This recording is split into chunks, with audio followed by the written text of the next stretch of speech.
Many stories nowadays tell messages, whether it be through the character's arc throughout it or in the overall plotline of the story. One such story is a video game called Red Dead Redemption 2.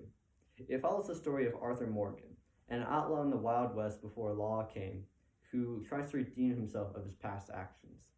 He very much regrets the actions he took to become an outlaw and to be in such a position where he is constantly on the run throughout his life, hurting others around him. And so he goes down the path of redemption. He tries to redeem himself, whether it be through good, little, small actions, or a substantial one. He tries to redeem himself, and this brings me to my word today, redemption. Now, to better outline and explain to you what my speech is going to be today using this complex word that I've chosen, I will be separating my speech into 3 points. I will now go on to my first point, which is guilt. You cannot have redemption, or you cannot be redeemed without first being guilty of something, whether it be a sin or you broke someone's trust. There has to be something that you have done first in order to start this transition, which is unique for humans because in the natural world, many creatures do not feel guilt. For example, does a lion lose sleep after he has eaten the zebra? No. He sleeps peacefully with his belly full of meat, knowing that he can be satiated for that night. Humans are very unique in that we feel guilt, whether it be from going behind a loved one's back and betraying their trust, or simply committing a sin.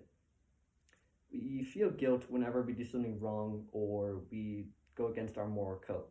An example of this, which is very well known, is putting your hand in the cookie jar. Now, many of us might have felt guilty in this situation because we had betrayed our parents' trust, which would be perfectly normal. And many a time, we have all seen the examples of this. People often lose sleep if they are guilty enough. It weighs on our soul like a burden that we cannot get rid of until we do something about it. In truth, it's one of the most influential promoters into bettering ourselves. And this brings me to my second point today. If you have guilt, then you will want to rectify yourself. So, you put your hand in the cookie jar and you betray your parents' trust. Now you feel guilty. A weight on your soul which you cannot take off no matter what activity you are doing. And so the way that you get rid of this is by doing something good for them. If you betrayed their trust, then you have to have some way in order to make it up for them. Whether it be making them bed and breakfast or being a good student and getting all A's in your report card and making them proud of you. We would naturally want to do something good in order to redeem ourselves. We can see this even in Arthur Morgan's plotline throughout the story. While he was an outlaw who committed many a crime and went against moral codes which he himself had set up, he later on regrets his actions, and as such he wants to rectify it. Whether it be through good deeds, little, as in helping a person with a broken leg to the nearest town, or it be in a big one, which is helping someone build their house. He tries to go down this road of redemption, which he does, and become a good person when he starts out as a bad one.